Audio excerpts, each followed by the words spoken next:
Right, this is my second painting vlog now, so I'm going to dive right in. Today we're going to be doing a landscape.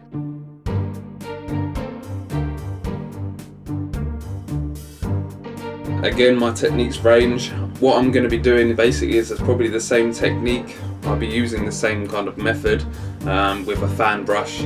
I really like this technique because it really emphasises the colour on the canvas, because you just splodge it right on and it's applied direct. To be honest, I'm quite brutal with my techniques. I kind of just whack it on and I freestyle in the moment, to be honest. Unless it's like block colours like this painting here, you can see I've just separated the colour between borders, and then there's some paintings like this one where I've just kind of splodged it all on and it's worked very well. So before we get into it, thank you for watching. Please hit subscribe if you like it. I'm really happy to be making these. This is like, I should have done this ages ago, to be honest. So yeah, let's go right into it. Feel free to paint along if you like. I'm aware you would have to be superhuman to paint along in time, so feel free to pause it at any time which is convenient for you. All you need is a fan brush, preferably a small, medium and a large, but if not, you can get away with using one size. I also use medium and small flathead brushes to paint the trees in this. The canvas I'm using is a little too big to completely fit in the frame, but we will have to make do. The perils of having a tiny office. So, I've already begun. I'm applying dark blue paint on top and working my way down the canvas using lighter blues by mixing in the white and blending it in with the brush.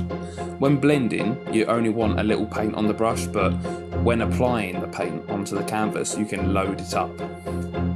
Once I've painted just over half the canvas, I then add in the sun using yellow paint, which I've applied just below the centre of the canvas and expanding it out, blending it into the blue sky. Again, heavy loads for the sun and lighter loads blending into the sky. Next, I go over it in white paint, creating some more light in the sky. As you can see, I didn't quite finish the sky to the bottom. My mistake. Finish off your skies, people.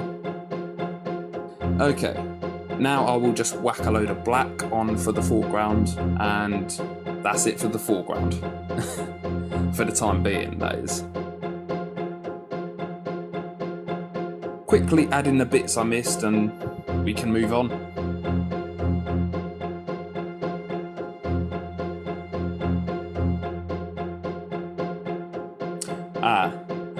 You see those splashes of black paint to the left? Yeah, don't do that. We will add in the trees after another sky coating. So this is where we go back over the sky once the first layer has completely dried out. We need a nice dark blue at the top, so when we add the stars in, they will stand out in the painting. Same as before, mixing in the white paint to the blues, creating nice tones going down the canvas. Have fun with this. Don't think about it too much, just let your paintbrush do the thinking.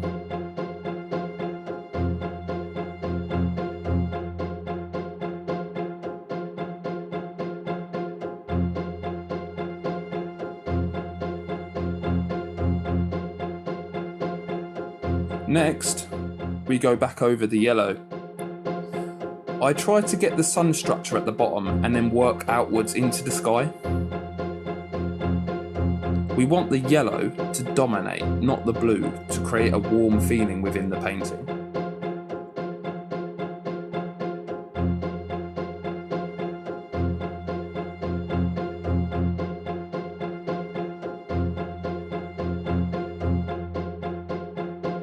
Remember, small amount on the brush, blending it at the top.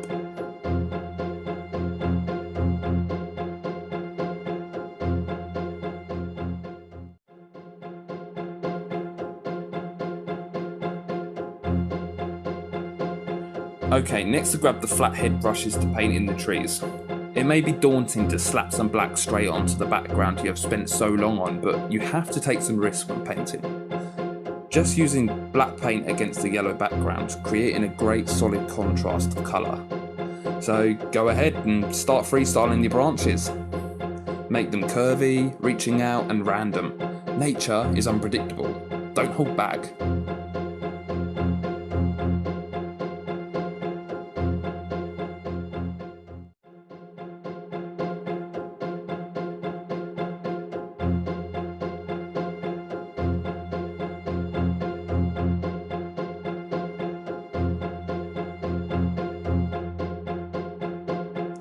Time to get the fan brush back out for the trees in the distance.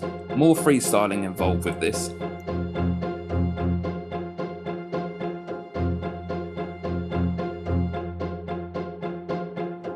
You don't want to overwhelm the picture with black paint, totally blocking out the sun. On the other hand, you don't really want it to be scarce and out of place. We find a happy balance.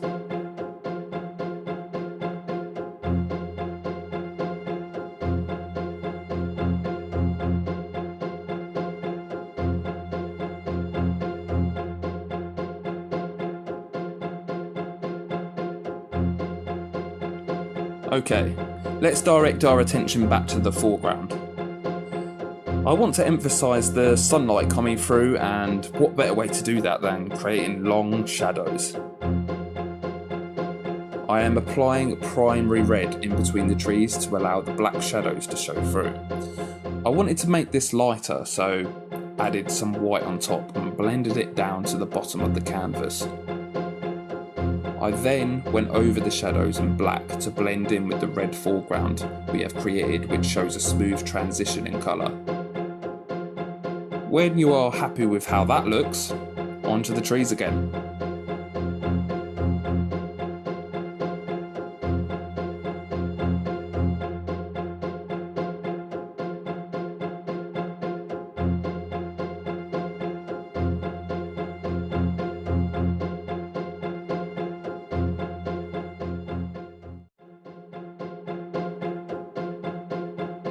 They looked a little one-dimensional, so thought I would add some light to them. Admittedly, I added too much white. It didn't sit quite right with the painting.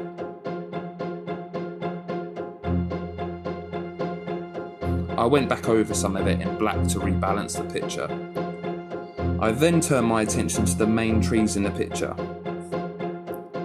Following on from the red theme with the foreground, I decided to paint in some red lighting to the trunks and branches. Keep your eye on where the lighting is coming from and make sure it is on the correct side of the branches.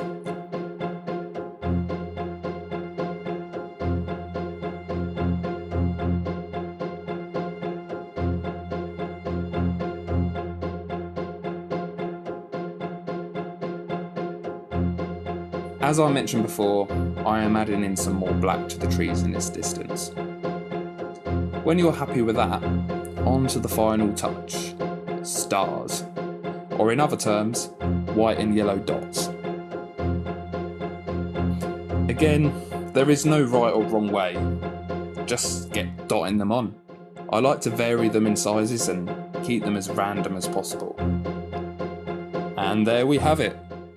So I'll be doing these more regularly as the time goes on, editing, whacking it on YouTube, just experimenting basically, and it's great fun to do, to be honest. It's really great documenting my journey through the painting, the whole process, and whacking it online and seeing what you guys think. It's really good, really fun. So probably actually going to do some smaller ones of this, like some mini versions. I might do a couple of those actually. I might get on that straight away and probably edit this later. So, thumbs up, thanks guys, boom, done.